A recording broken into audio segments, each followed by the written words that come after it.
রাজধানীর কেন্দ্রে প্রেসিডেন্ট ভবনের ঠিক পাশেই ভিলনিয়াস বিশ্ববিদ্যালয়, পূর্ব ইউরোপের অন্যতম প্রাচীন শিক্ষা প্রতিষ্ঠান।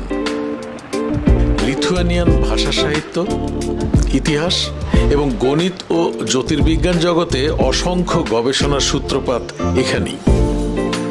বিশ্ববিদ্যালয়ের মূল প্রাঙ্গণটি মধ্যযুগীয় আর্কিটেকচারের অনুপম নিদর্শন, যার মধ্যে রয়েছে বরোক ও গথিক শৈলীর সম্মিলন।